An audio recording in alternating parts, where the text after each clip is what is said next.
Hello everyone, कैसे हो सभी? आई होप सब अच्छे ही होंगे। आज की वीडियो हम डिस्कस करने वाले हैं क्लास 12 का इंग्लिश का सिलेबस।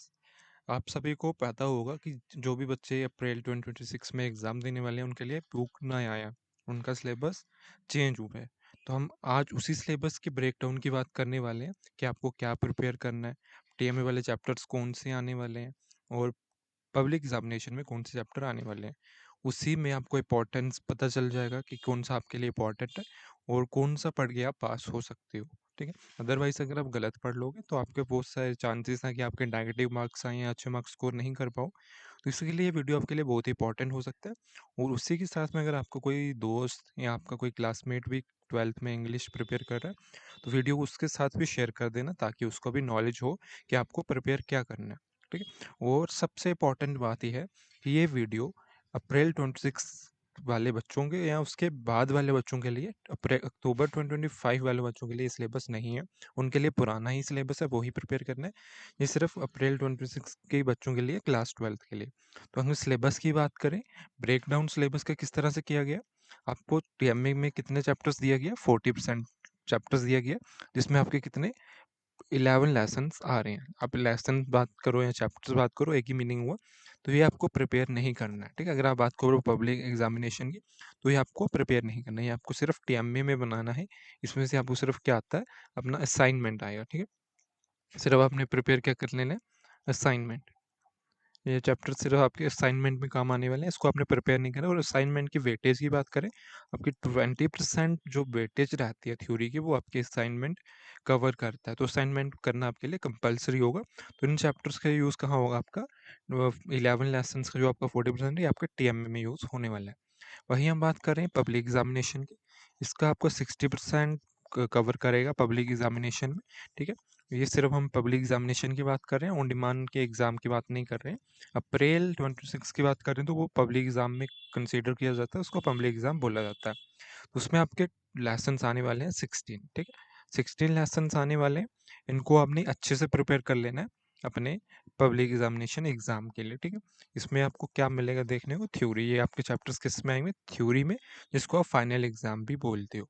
अभी हम बात कर लेते हैं कि कौन सा चैप्टर आपका टीएमए में आने वाला है, कौन सा चैप्टर आपका पब्लिक एग्जामिनेशन में आने वाला है।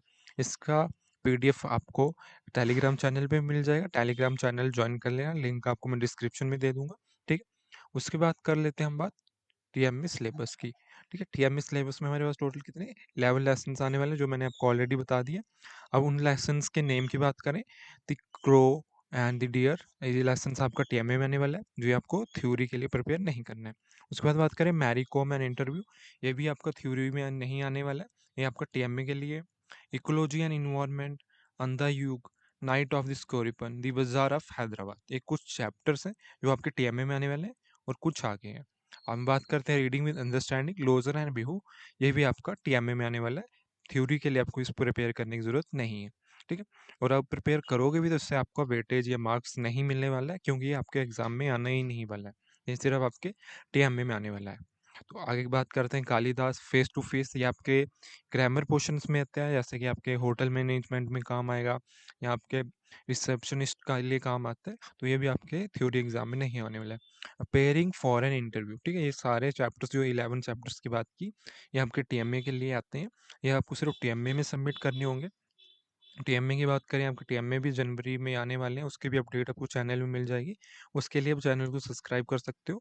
आगे हम बात कर लेते हैं कि थ्योरी एग्जाम के लिए क्या प्रिपेयर करना है आपको। जो प्रिपेयर नहीं करना तो मैंने ऑलरेडी डिस्कस कर लिया, प्रिपेयर क्या करना है वो भी हम डिस्कस कर लेते हैं। ठीक है, पब्लिक एग्जामिनेशन में आपका 60% सिलेबस आने वाला है, जिसमें आपके 16 लेसन आने वाले हैं। ठीक है, 16 लेसन्स की बात करें, एन एस्ट्रोलॉज डे, ये आपका चैप्टर रहने वाला है। बोली आपका चैप्टर रहने वाला है। ठीक है, आफ्टर 20 ईयर्स ये आपका आने वाला है। नेकलेस आपका आने वाला है।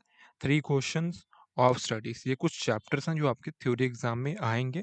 इनको आपने अच्छे से प्रिपेयर कर लेना है, 2 बार 3 बार रिवाइज भी कर लेना है। ठीक है, बाकी कोई डाउट होगा कमेंट सेक्शन में आप पूछ सकते हो। आगे हम बात कर लेते हैं, उसके बाद कुछ चैप्टर्स हैं। Where the mind without fear, ये रविंद्रनाथ टैगोर जी के द्वारा लिखी गई पोयम है। ठीक है, जिसको आप पैट्रियोटिक पोयम बोल सकते हो, देशभक्ति के बारे में बताया गया है। वो भी आपको आने वाली है। उसके साथ में if I were you poem आने वाली है। ठीक है, उसके बाद रीडिंग विद अंडरस्टैंडिंग, तिमिका बायोमेडिकल वेस्ट, ठीक है।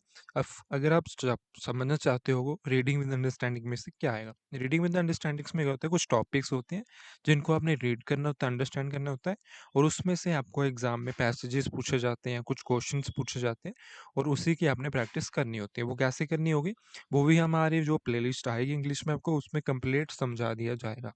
आगे हम बात कर लेते हैं reading with understanding, stress we go before examination पे बात की जाएगी, ठीक है। कावीर एंड तिरुवल्लुवर, ये भी आपका आने वाला है पब्लिक एग्जामिनेशन में। रीडिंग विद अंडरस्टैंडिंग, ठीक है। जिन बच्चों ने अक्टूबर 2025 या उससे पहले अपना एन उसमें 12th का एग्जाम दिया है, तो उन बच्चों को देखने को मिल रहा होगा कि ये सिलेबस आपके सिमिलर नहीं है जो आपका प्रीवियस सिलेबस है। तो आपने ये न्यू सिलेबस किन बच्चों को प्रिपेयर करना है, जिन बच्चों का एग्जाम अप्रैल 2026 में है, ठीक है, और क्लास 12th में है, तो उनको ये प्रिपेयर करना है, ठीक है। फिर रीडिंग विद अंडरस्टैंडिंग की बात करें, international fight against drug abuse and एफिलिक ट्रैफिकिंग, ठीक है, इसके बारे में बात की जाएगी आपके थ्योरी एग्जाम में। ये आपका सारा किसके लिए प्रिपेयर होगा, थ्योरी एग्जाम के लिए, जिसको आप फाइनल भी बोलते हो, ठीक है। तो ये आपको किस में आएगा, थ्योरी एग्जाम में, ठीक है। आगे हम बात कर लेते हैं, ये आपकी राइटिंग स्किल्स है। राइटिंग स्किल्स की बात करें, ग्रामर रहता है जिसमें आपका 30 to 35% अगर बात करें कवर करता है आपका वेटेज को, ठीक है। इसमें हम बात कर लेते हैं राइटिंग लेटर्स में क्या क्या आने वाला है। फॉर्मल लेटर्स प्रिपेयर करोगे आप, इनफॉर्मल लेटर प्रिपेयर करोगे, और कुछ ऑफिशियल ऑफिशियल लेटर्स प्रिपेयर करोगे अपने एग्जाम के लिए। उसके बाद ईमेल्स की बात करें, ईमेल्स में आपको एटिकेट्स स्ट्रक्चर कंप्लीट पढ़ना है, ठीक है। उसके बाद रिपोर्ट की बात करें, रिपोर्ट कैसे लिखी जाती है, उसको स्ट्रक्चर कैसे बनता है, प्रेजेंट कैसे करना है, सब आपको आना चाहिए। फिर हम बात कर लेते हैं राइटिंग जॉब एप्लीकेशन, ठीक है। जॉब एप्लीकेशन आपने लिखना आना है, ठीक है। जो इसका इंस्ट्रक्चरल अप्रोच क्या रहने वाला है, उसमें बायोडाटा कैसे ऐड किया जाएगा, ठीक है। ये सब प्रोसेस आपका रहने वाला है, और आप किस डेजिग्नेशन के लिए अप्लाई कर रहे हो, कौन सी कंपनी में कर रहे हो, ये सब फॉर्मेट आपको आने चाहिए, ठीक है। उसमें हमने 2-3 बार प्रैक्टिस कर लेना है जो आपके एग्जाम में आएगा, ठीक है। उसके बाद हम रोड मैप अगर बात करें, रोड मैप क्या रहने वाला है आपका पढ़ाई के लिए, तो एक शार्पन रीडिंग कंपोनेंट्स की बात करें, तो इसमें आपके रीडिंग विद अंडरस्टैंडिंग वाले चैप्टर्स आने वाले हैं। अगर रीडिंग विद अंडरस्टैंडिंग की बात करें, जो चैप्टर मैंने आपको बता दिया कि ड्रग अब्यूज पे, बिफोर एग्जाम स्ट्रेस पे, वो सब आपको जिसमें से पैसेजेस कुछ क्वेश्चंस आएंगे, ठीक है, वो आपने प्रिपेयर कर लेना है। उसके बाद परफेक्ट प्रैक्टिकल राइटिंग की बात करते हैं, उसमें आपके letters, email, report writing and job applications वगैरह आएंगे, जिसका आप 30 to 35 वेटेज रहने वाला है आपके इंग्लिश में, तो ये भी आपने प्रिपेयर कर लेना है, ठीक है। बाकी हम वेटेज की बाद में बात करेंगे, बाकी प्रीवियस क्वेश्चन पेपर की भी बात करेंगे, सैम्पल पेपर की भी डिस्कशन करेंगे, ठीक है। वो हम आने वाली सीरीज में बात करेंगे, अभी हम सिलेबस को समझ लेते हैं। फिर बैलेंस एंड लिटरेचर स्किल्स की बात करें, जो चैप्टर हमारे बचते हैं, जैसे कि where the mind without fear, ठीक है, या बोली, या और भी वो जो चैप्टर्स हैं वो सभी आपके आने वाले हैं। उसके जो क्वेश्चंस होंगे वो भी आपको प्रैक्टिस करने होंगे, डिफिकल्ट वर्ड, ऑर्डिनम, ये सब आपको प्रिपेयर करना होगा, ठीक है। तो ये मैंने आपका सिलेबस डिस्कस कर दिया। इसमें अगर आपको कोई डाउट हो तो आप बात कर सकते हो डाउट्स पे। तो आगे की आपकी जो पढ़ाई होगी वो आपके लेक्चर्स यूट्यूब वीडियो में आ जाएंगे, ठीक है, यूट्यूब में अपलोड कर दिए जाएंगे। इंग्लिश की एक अलग ही आपके लिए प्लेलिस्ट बनेगी, ठीक है। बाकी जो एजुकेशनल कंटेंट है उसके लिए आप हमारे चैनल को सब्सक्राइब कर सकते हो, अपने दोस्तों के साथ शेयर कर सकते हो, ताकि उनकी भी हेल्प हो पाए। अगर आपका कोई अगर डाउट हो, कोई प्रॉब्लम हो, तो आप कमेंट सेक्शन में लिख सकते हो। Thank you.